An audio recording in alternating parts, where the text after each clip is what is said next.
Once during a solemn ceremony at St. Peter's Basilica in Rome, Pope Paul VI took off his tiara and placed it on the altar. This tiara is a gift to the millions of poor people throughout the world, he explained. The perplexed cardinals approved.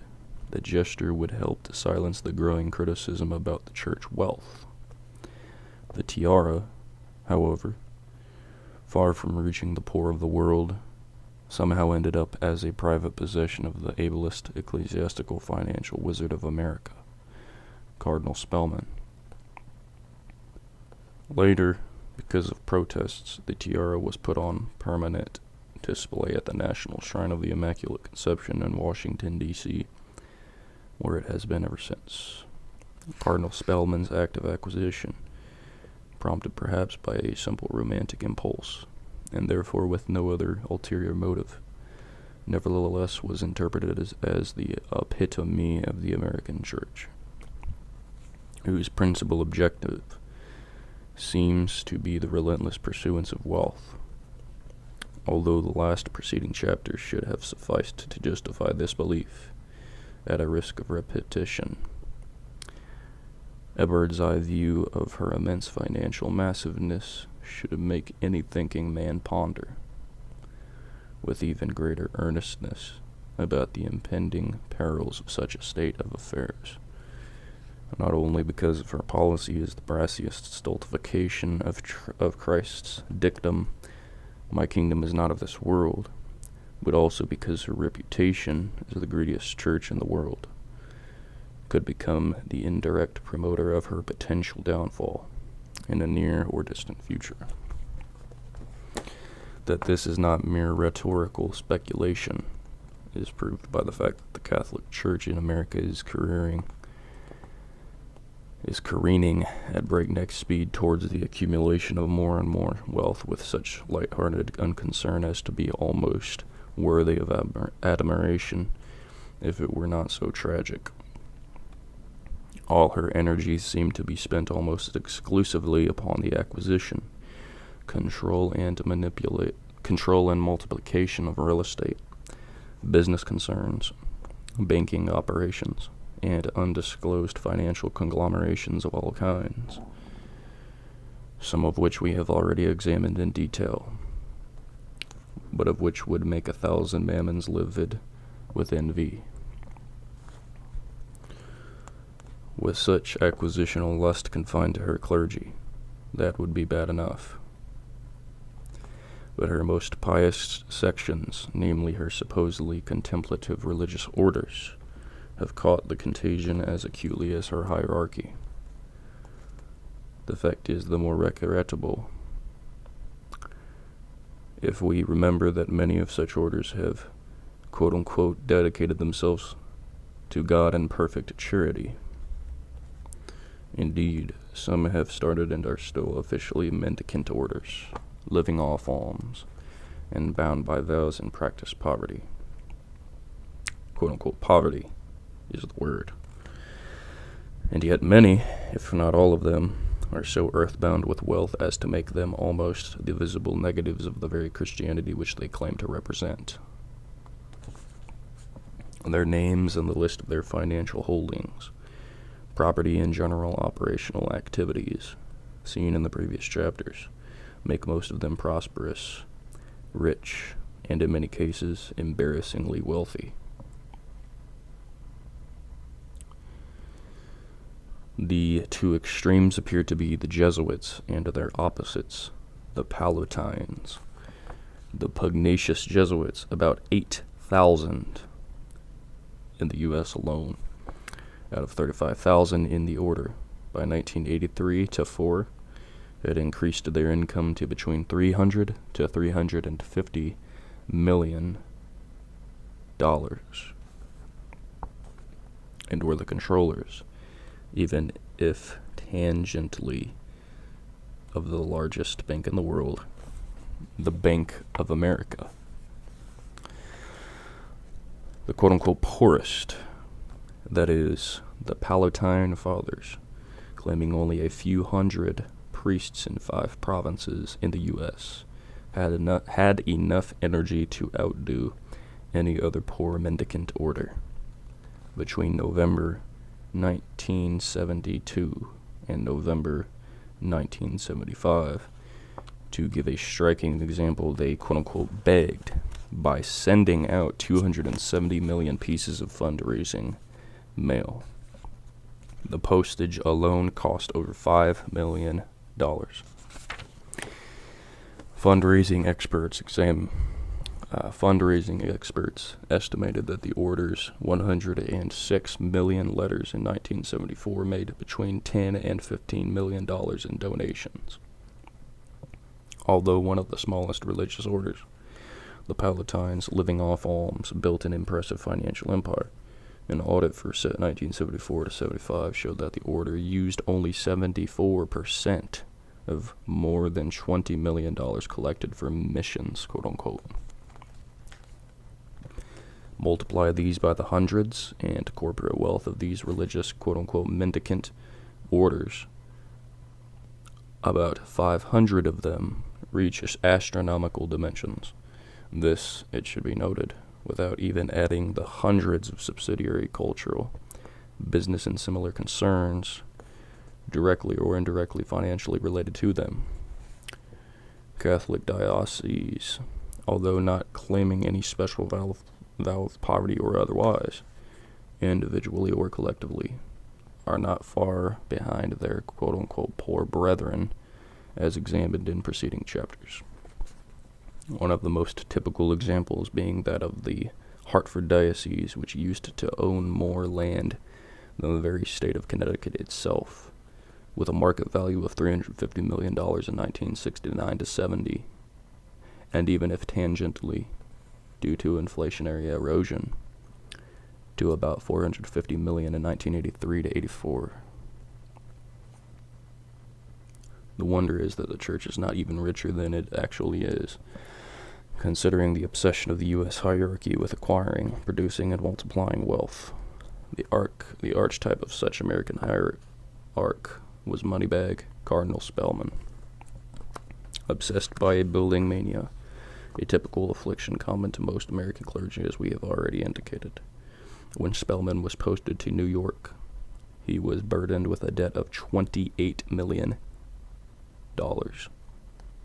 In no time, with a yearly outlay of over $50 million, the New York Archdiocese turned Spellman into the biggest builder, second only to the city itself. The richest archdiocese not only of America but also of the entire Catholic world, and the most generous contributor of Peter's pence, as already seen. Between 1939 and 1967, he had invested about $150 million and had accounted for nearly $500 million worth of new construction. Another cardinal worthy of Spellman was Cardinal Francis McIntyre of Los Angeles, a dog-collared stockbroker. He outsmarted Spellman himself. No less typical was Cardinal Cushing, who said that he could outsmart his two colleagues at their own game, that is, accumulation of property, which he did.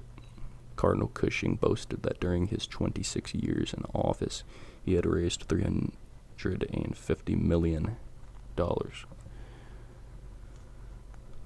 Quote-unquote, this breaks down to $37,000 a day, he used to declare. Quote, or roughly $25 a minute, end quote. His fundraising record was unmatched, as were his light speed results. In 1962, Robert F. Kennedy, then Attorney General, asked him if he could find $1 million within the next 24 hours. The Cardinal promised he would phone him back. That evening, by 6 o'clock, Cushing told Kennedy that the million would be handed over the same day. When he needed money, Cushing used cunning, persuasion, and bullying. He incited his flock to compete with other dioceses. Once he told them that whereas Chicago had raised $43 million, New York, 39 million. Brooklyn, 38 million. Boston should outmatch the lot and raise at least 50 million, which it did. The additional wealth received annually by the Catholic Church cannot be ascertained because of its secretive nature. Yet it has been estimated in conservative quarters that it ranges between 700 million and $1.5 billion each year, all tax-free. The Church, furthermore, is also the recipient of a recondite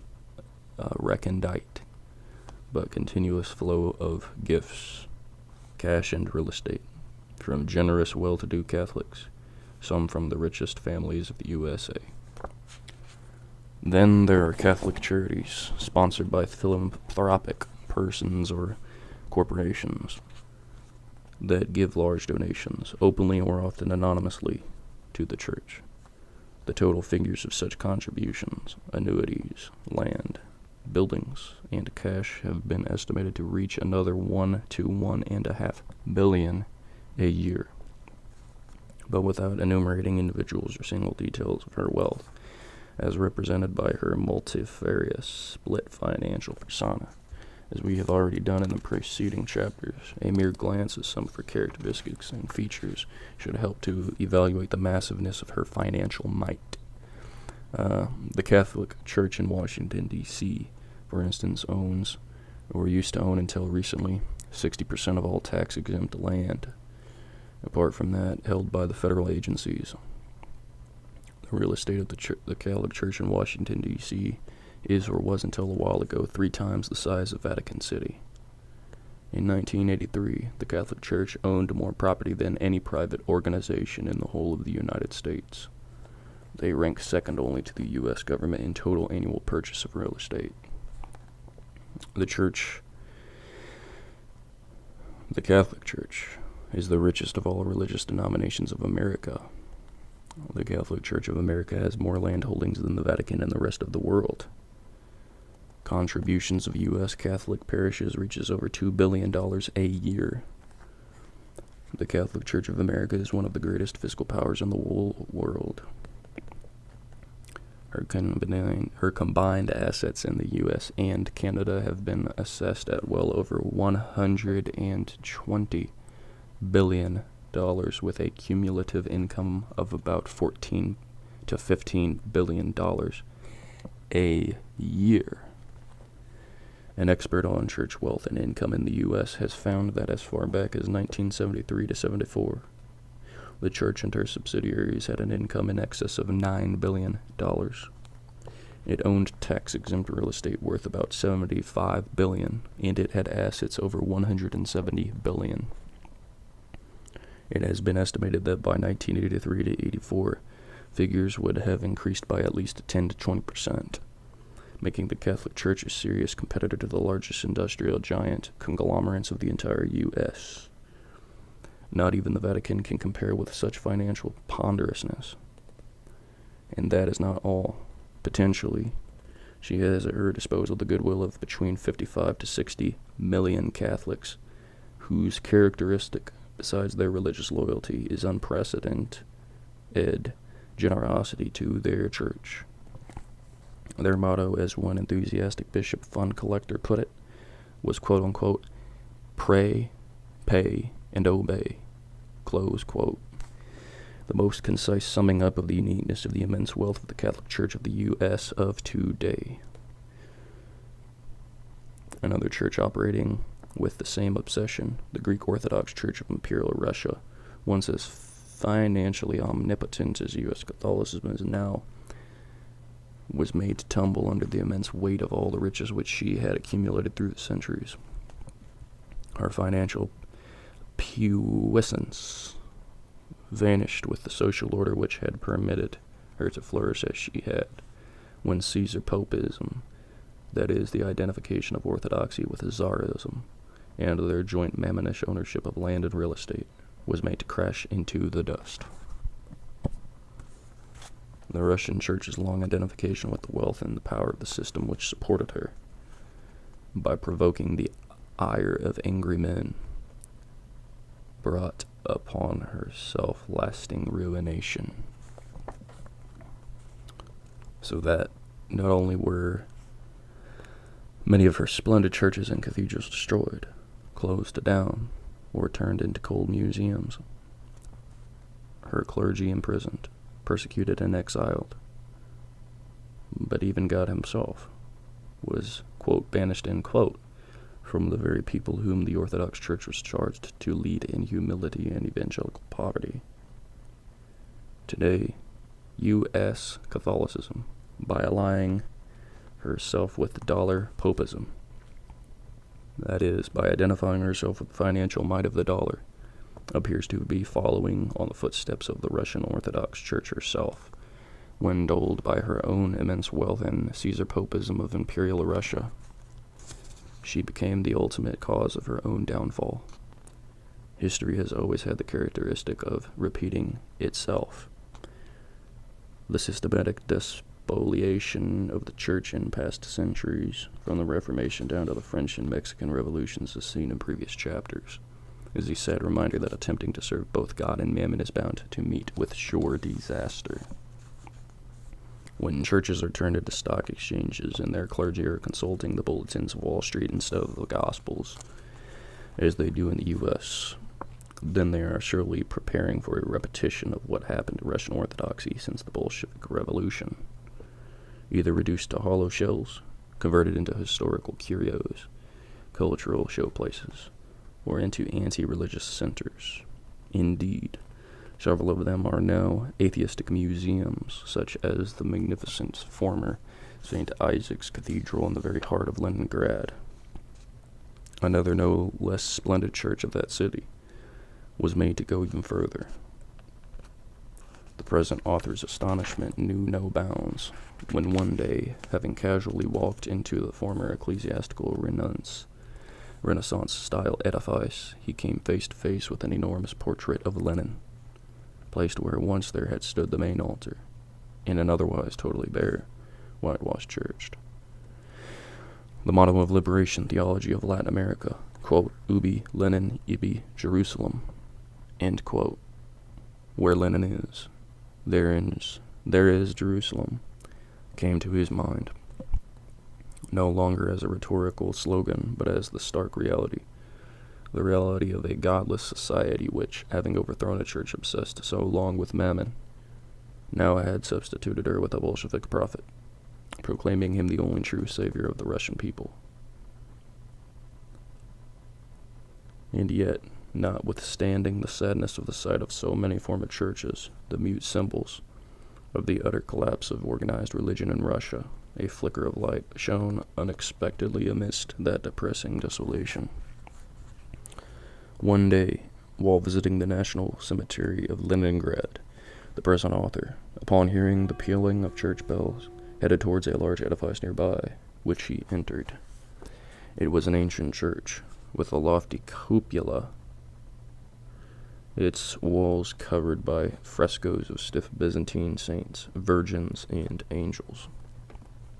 Several bearded priests were officiating, the worshippers holding small lit candles, which they stuck at intervals upon an iron grill, and who, now and then, kissed an ancient icon, were reverent and silent in praying. The KGB companion at his elbow then explained, quote, the edifice, end quote, she said, quote, is a cultural monument, the original cathedral founded by Peter the Great, end quote, quote, of course, end quote.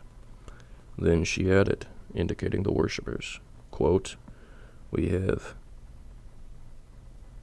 still small pockets of superstition, but they are fast disappearing. Time and education will see to that, end quote. She had sounded unconvincing and looked embarrassed.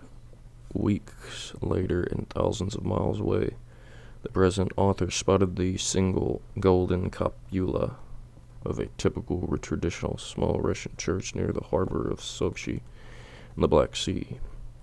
The following day, a Sunday, he and an Irishman from Dublin who wanted to hear Mass, communism or no communism, met there at 7 in the morning. It was packed. Women, their heads covered with scarves, prayed devoutly, now and then kissing the marble floor or making the sign of the cross in unison with the officiating clergy. An invisible choir in the organ loft was chanting liturgical chants, as a bearded priest read the Gospels and 3 others distributed communion.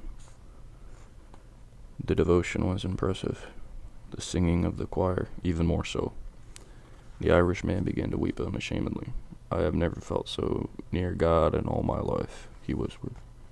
It was a moving sight, for notwithstanding the haunting music, the splendid Orthodox liturgy, and the profound piety, there was an all-pervading feeling of immense, terrible resignation. A feeling that they, the worshippers, were merely tolerated by a society which had rejected their belief, and where they no longer had any power,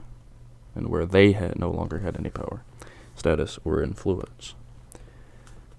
God had been banished, and with him their church. The state had replaced both with atheism, Christ with linen, wealth with poverty.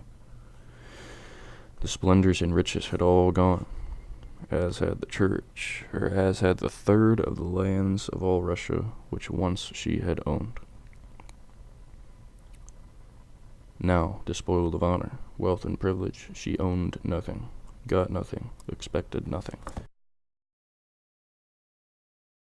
Was forced to live in utter evangelical poverty by an atheist state. Then, as the chanting surged and the congregation crossed themselves, an ancient, ascetically frail priest appeared, holding a wooden plate. The Irishman gave a few kopecks. The present author did the same. Then, remembering the utter poverty of once proud church, now a beggar, he put a handful of rubles.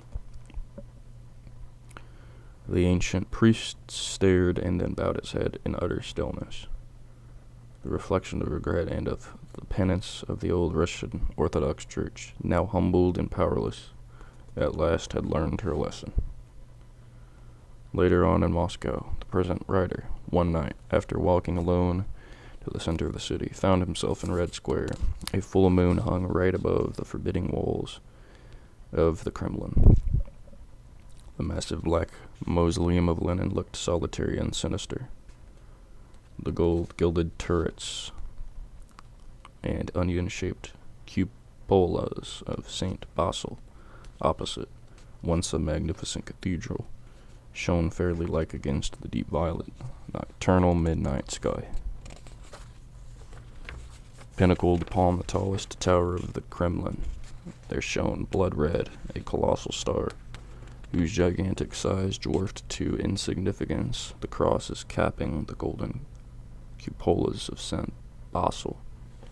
A terrible symbol, and even more terrible, a terrible reality, reliving the events which had turned St. Basil Cathedral into an empty shell and had put that massive red star above the cross, remembering the relentless obsession of the Catholic Church of America with our feverish accumulation of wealth, prestige, and political power, although, or perhaps because of the eerie silence in the deserted square.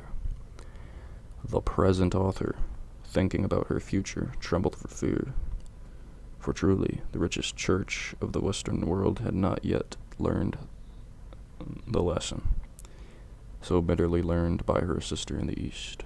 Mammon had become her god, while Christ the poor, by now to her, was nothing but a myth.